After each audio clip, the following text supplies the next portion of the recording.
Hey guys, welcome back to another video. And in this video, we're going to be talking about this 2021 GMC Sierra AT4. AT4, I believe, stands for all-terrain four-wheel drive. Now, this is a all-wheel drive, four-wheel drive, high-low, and you have the option of driving this in two-wheel drive. I believe the all-wheel drive system is basically set up for like inclement weather. If it's raining out, you're driving in, light snow or some sort of maybe light off-road. But when you basically drive this vehicle on a daily basis where the weather is good, the roads are clear, it's really meant to be a rear-wheel drive truck because this has, a huge four-wheel drive suspension system. And it's not like an all-wheel drive vehicle where those cars are set up to be driven in all-wheel drive full time. So this is really, you shouldn't be driving this in a full-time all-wheel drive. This vehicle comes with the optional 6.2 liter engine, which I highly recommend over the 5.3 because the 5.3 has that Force 8 drive engine, which goes down to 4-cylinder, 8-cylinder, and it's constantly searching to give you the best fuel economy possible. You can turn it off, but this truck replaced another Sierra that had the 4.8 version of the engine, which is pretty good. I mean, with that car, you can get up to like 21 miles to the gallon. And this car, you could get as much fuel economy as you can with the 5.3, but this is a lot more money.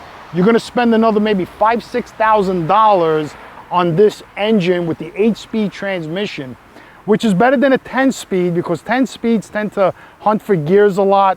The 8-speed is a very smooth engine, and GMs make fantastic automatic transmission engines. BMW uses them, Mercedes-Benz uses them, many other car manufacturers, use the GM transmission. This truck is state-of-the-art. People are gonna, people go out and they spend tons of money on foreign cars like Mercedes and BMW and trucks like that. But buying a truck like this, I mean, this truck only costs technically $61,000. And for $61,000, I mean, you get a vehicle that's just phenomenal. I mean, this is just a beautiful truck. Look at the size of the front end on this. You have cameras all around. You have beautiful rims, a great riding truck that rides like just beautifully. So what we're gonna do now is we're gonna do a little walk around and take a quick look at what new features this truck has for a pickup truck. Now you can get a cheaper one that comes with the 2.7 inline 4-cylinder engine, which is 310 horsepower. This is about 420 horsepower. So you're gaining, 100 horsepower, which is a lot, and a lot more torque. And the fuel economy is just about the same with the 4-cylinder than it is with the 8-cylinder 6.2 liter. So the turbo 4-cylinder engine is the base engine you can get in all the models, the work trucks, and the cheaper versions of these, without all the heated seats and cooled seats and leather and all the cameras all around. You're looking at about entry level. You may be able to find one 4-door with the short bed for about $41,000 versus $62,000 in this truck. That's $20,000 for an upgraded engine and leather interior and more creature comforts. The other engine you can get in General Motors is the 3-liter inline 6 turbo diesel engine, which is a very good engine. Supposedly, I've heard that people are getting 32 miles per gallon in that engine, which is phenomenal. But then again, you have the expense of urea and the extra cost to diesel fuel. I would think that if they took away the urea part of the diesel engine and just went back to the cone catalytic converters, the diesels would be hands down the best engine to get because they run forever. But I'm sure this engine is probably a 500,000 mile engine. If you take care of it, you may even be able to go to 1 million miles like some of the Tundras have been known to go for. But I believe that a lot of the Tundras get excellent longevities because they're horrible on gas. So a lot of these people who drive Tundras get like 10 miles to the gallon, 9 miles to the gallon. So what they do is they just baby the car to squeeze out the most fuel economy you get, where these trucks with the same capacity engine, you can get 18, 19 miles to the gallon. And why is that? Because General Motors, in reality, they always have made fuel efficient cars. And this is one of them. You know, this is a giant V8 engine that is very good on gas. Now, I did a video on a Dodge Ram 6.2 liter engine, and that engine was fantastic, and it was good on gas, much better than the Toyota Tundra. And I think Toyota Tundra is gonna go with a 6-cylinder twin turbo engine in the future. But right now we're talking about this engine and this 6.2 liter engine. We're gonna take it for a test drive. We're gonna see how it goes. So right now, let's take a quick look around the car and see some of the features that many trucks on the road today don't have, like the Nissans and the Toyota and the Dodges that this truck has. That's what makes this truck a much usable truck for a wider range of people or drivers. Okay, so one of the biggest features that this truck has that a lot of the trucks out there don't have is this tailgate. Now, this tailgate only comes with certain models, the higher end models, not the lower end models. You're gonna get a regular tailgate, and you can see how high this truck is. I mean, I'm 5'11", and this is a tall truck. This truck already comes with a 2-inch lift from the factory, so you already got a huge ride height. So this tailgate is set up in two separate parts. You have the upper tailgate that opens and closes, and then you have the full tailgate that opens and closes together. This is how you open the tailgate. You have this whole system here. You have 2 cameras, and there's cameras all around this truck, and you have 2 buttons here. So in order to open the tailgate completely, you would press these 2 buttons like simultaneously. Bam. So the entire tailgate opens. So you have the entire tailgate open, just like that. And then you have this section here that opens. You just press that down, and that's a footstep. So you can get in, and you can easily get out.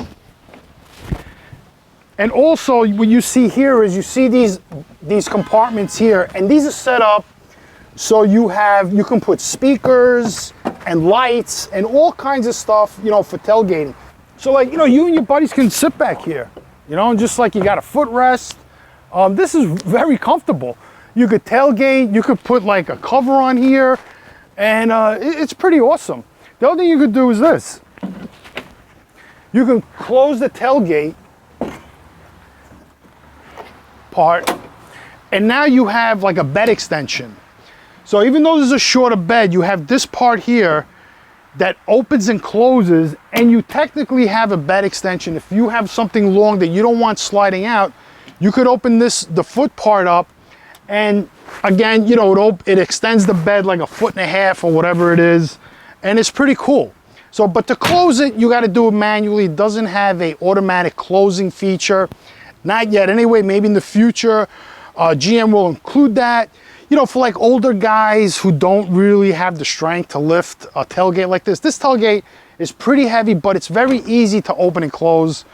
You know, it just like I can just lift this up one-handed, boom, and it closes simply like that. The other thing you have is, this is the key right here. You have auto start and open the tailgate. Now, it's not gonna open the half tailgate, it's gonna open the full tailgate, and let's see how that works. I'm gonna press it twice. 1, 2. Look at that. That's pretty cool, man. That is pretty cool. So if you got like stuff in your hands or whatever, and you gotta open the tailgate, or, you know, for whatever reason you wanna do it automatically, hey, you got automatic tailgate. That's awesome, I like that. Now, one more thing that you have here, you have a handle that lifts up right here, so you can grab the handle and pull yourself up like that. And then if you really want to get out easily, let's see, you're gonna have to go this way. And to close it, let's see, there's a little handle here, you just push it, and it locks in. Up in the back there, you have an automatic sliding rear view window, which is great. So you can open that up. It's all tinted all around from the factory. So like if you live in parts like New Jersey and other parts that ban tinted windows, thank you GM for tinted the windows from the factory, so we don't have to go crazy worrying about tinted the windows and getting tickets for window tint. So in the back you see you have 2 steps on the bumper. The exhaust system is beautiful. I mean, look how it's nicely recessed, it's chrome, true dual exhaust.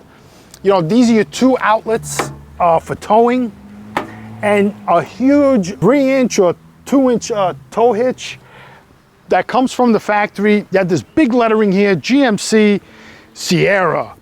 Hello, gorgeous, man, gorgeous. Big lights in the back, really nice truck. This silver metallic gray is also beautiful, very nice. GM hardly spared any expense in putting this truck together, because, you know, when people see quality and they see good looks and usability, people are gonna pay the money. You know, when they get into a vehicle and it looks like a cheap car, they're not gonna pay the money, they're gonna look somewhere else. And that's why these trucks are flying out of the dealerships, because they're just beautiful looking trucks. Let's go take a quick walk around and check out the truck a little more. So another awesome thing that a lot of manufacturers now are doing, and it's probably like a cheap accessory, because what happens is, as accessories come available in the auto industry, when they first come out, it's expensive like anything else, right? So now passive entry, meaning that you just grab the doorknob and it'll open all 4 doors. Let's see if it works with this. So if I want to come around the back and I want to open the door, let's say in the rain or whatever, there's inclement weather, or you want to let a lot of people in, because this truck can handle, it's a 5-passenger car. If you get the truck without the center console, you'll have a 6-passenger car, which is pretty good. You know, 6 people in a truck like this is no problem. So what you would do is you just keep the key on you and you walk up to the car and you press the button, looks like, and it opens the door, and it should open the front door. So all the doors open all around by pressing a button. Now, a lot of the other cars have hand sensitivity where you just put your hand on the door and just pull on the doorknob. This one, you have to press a button. So let's see, press the button, opens the door, press the button, it locks it. So 1 press opens, 1 press closes, which is not bad. I mean, it's still passive entry. It's a great option. That's how GM does it on this truck. It may do it in different ways in other trucks like my car. All you do is just walk up to it, grab the handle, and all the doors open up. But pressing a button is no big deal. You know, there's another car I think that does that, that's Nissan. You know, you have to press the button. That's how it goes. With other cars, it's probably just, you know, automatic locks. Just like with the remote, you could just press the button, open, and press the button to lock it. And it's simple like that. But once you get used to it, it shouldn't be a problem. Here's another great feature about owning a big truck like this. This is a full-size 4-door vehicle. So we're gonna open the car. Again, press the button. I mean, look at the size of this door. I mean, it's gigantic. You know, if you're an elderly couple or, you know, you have kids or whatever, you're gonna need like a step to get in this truck, because this has a 2-inch lift. This is a lot higher because it's the AT4 package, which is like an off-road package. You could definitely go off-road with this. That raises the truck, you know, 2 inches. So it's not easy getting in, but you do have a handle right here that you can grab and pull yourself into the truck. Like a man like me, I can easily grab the handle and pull myself in. Older people, young kids, you know, they're gonna climb up, they may slip and break their kneecaps, because I mean, look, my knee's like right on the edge. So I would highly recommend to get steps for this car, just to let other people in without them getting hurt, because this is a high truck. This is a very high truck. But the entry point of the truck is just fantastic. It is huge. Now you can get the other truck that has the shorter door, and the back seat is a lot less room, but you can fit 5 people in that rear compartment as well. Being that the back door is so high, I mean, again, you know, if you look at me, how tall I am, I'm 5'11", you're gonna have a huge doorway, sort of like a van. I mean, if you picture it, like vans have giant big openings. That's what this has. So when you lift those seats up, you can get like a very tall box in here, or boxes. You may be able to get a refrigerator in there that'll fit across each door in the interior of this. This is how wide this truck is. So that's what is the good thing about having this gigantic door and that huge opening, is that you can fit in like massive amount of cargo and boxes. If you don't want to put it in the back, you could put it back here. So that's another versatile thing about this truck, is that you have that huge door in the back there. You know, like I have a Toyota Tacoma 4-door, and my door is nowhere near that big. I mean, this door is huge. This is the driver control center section here for the actual car. You have auto headlights, fog lights. You have all these different types of lights, daytime running lights, all kinds of lights. You have here the dim control. You have the bed light. These could be the fog lights, and this is the light for the bed right here. Trailer mode, nice big handle. And here you have the 4-wheel drive control. You have auto, 2-wheel drive, 4 high and 4 low, which is basically understandable because the arrow pointing down is low and the arrow pointing up is high. You usually want to use low when you're in very hard predicaments to get out of, and the high is for, you know, driving on snow and rough gravel. All-wheel drive is basically, like I said before, if there's any inclement weather, you want to turn on that. But daily driver, I would just drive it in 2-wheel drive high. And here is the auto front power windows and locks. I mean, they could have put auto power windows and locks in the back too. I don't understand how it's so expensive and how it's a cost saving to not put auto power windows in the back. Memory seats. Now, I'm not sure what this is for, this button. If somebody knows what this button is here, please leave a comment below. You know, power locks right here. Let's take a quick look at the mirror. I mean, that is a big mirror, guys. You have the far away part of the mirror. You have this part of the mirror. The mirror is fold, it's manual, and you have this light here to light up. It's going to light up an area. You have a well lit up area. But this is the big thing about this truck, and it's the 6.2 liter V8, and it's made by GMC, which this is a fantastic engine. This engine is used in many models of different types of cars and different configurations. But in this truck, it's mainly designed for power and towing and hauling. It's not really designed for speed. This is not like a race car or a Corvette or a Camaro or a Cadillac, you know, that's designed for speed. This is a truck. Okay, you're gonna go fast with it, but it's not gonna be Corvette fast.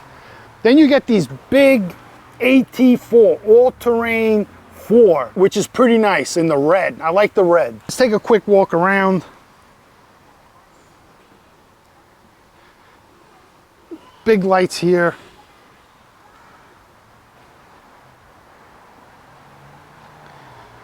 You know, this truck just looks, you know, great. Driving down the road, you're gonna look like a, you know, I would say this is better than driving an S-Class, a truck like this. You know, everybody wants to get in these luxury cars, and this is a luxury car. This is probably gonna ride as good as an S-Class. Now, taking a better look at the front, look at that. You got these daytime running lights right here, these big daytime running lights, LED lighting. You have these LED fog lights. And in the front, there's cameras somewhere, but I really can't find them. They should be. So I think having the camera in the front is an option, because I know some of these cars come with cameras in the front, but this one doesn't seem to have a front camera, which I think all these trucks should have, because I mean, look at the nose on that. I mean, that is huge. What I like about it is it's a little sloped down. It's not tremendously sloped up, which gives you a little more visibility than if the nose is a little higher. So now a lot of guys want these high noses, but what happens is you're gonna lose visibility driving down the road, because you gotta look over that big hood. So then you come down here and you have these nice tow hooks, nice red looking tow hooks. This truck was bought at Buick GMC Chevrolet in Pine Brook, or Greenbrook. Pretty cool, pretty cool. Very nice truck. And up here, as GM does, they put the GPS antenna on top of the roof like that. Now, I don't know why they put it there and they don't put it in the back over here, like all the other cars. You know, I guess you would call it a shark fin. You know, looking at the top of it, that's a big roof. You know, you could easily put a roof rack on there, but GM didn't put the roof rack clips like you do get in German cars. You know, they put the clip here, and you can easily snap in a roof rack. You're gonna have to settle for the old school roof rack that clips into here in case you did want to do a roof rack up there. So I think GM in the future, they should put clips on the top so you can get roof racks. You have a nice, big, huge sunroof. See, that's the thing, like, here's the sunroof, there's an opening, and then there's a hole here to accept the GPS. I think what they should have done is just move the shark fin or the antenna to the back of the vehicle and be done with it.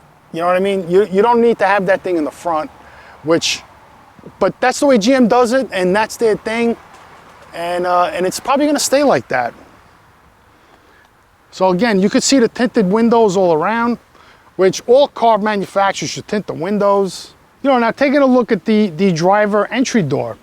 The driver entry door doesn't open up as wide as the passenger door, but that's okay because this is for the driver. You're not gonna store anything. So GM made that door open as far as it can so you can stuff as much cargo you can in the back there. So getting in the truck is fairly simple. So technically you just grab the handle and I'm in the truck.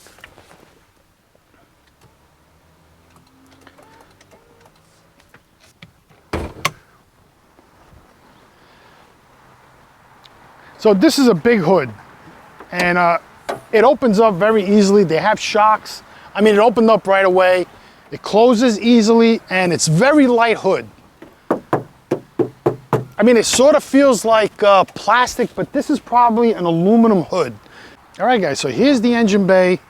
So what you get is you get this long piece of plastic handle that opens the clip to release the hood. You have this huge amount of room in here. Here's your windshield wiper reservoir, which looks like 1.5 gallons. And here's your air box, your coolant that has the orange, and here's your fuse box. And GM went ahead and covered the battery. For whatever reason, they added this expense. I guess it's just for aesthetic reasons. You know, you just cover the battery. It's a pretty small battery. It's not a huge battery that you would think a huge engine like this would need. But then again, this is a complex, sophisticated engine, V8, direct injection, state-of-the-art. There's a lot of plastic in here. Here's the throttle control body right in here. So you probably take all that off and your throttle body would be inside this compartment. And you do still have a dipstick for oil. And let's see if GM eliminated the dipstick for the transmission fluid, like a lot of car companies did, which is ridiculous to make a sealed transmission. There's your engine oil where you would put it in. Right there's the engine oil. I don't see a transmission dipstick. Let's see. I don't see one. So this is a sealed 8-speed transmission.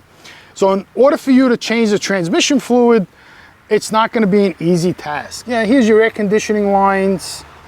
This is your, so the battery's like from here all the way to here. So it's a pretty decent sized battery. They have this cover here. So this is your positive and negative. You open that up. If you got to jump the car, you put the positive on here. And this is probably a negative terminal. And that's how you would jump the car if you needed to, if your battery went dead. But I'm sure this has a feature where if you leave anything on in the car, over a set period of time, it's going to shut off. So you can see the firewall is all insulated. That's to quiet the ride. There's a lot of plastic up there, and plastic deadens the noise as well. You know, it helps in that. You have this, this pad on the hood. which is going to quiet the noise as well. You know, again, in the front, you got this giant GMC emblem, which is pretty cool. You know, I'm starting to really like GMC. And yeah, that's the engine. So let's give it a quick start and see what she sounds like.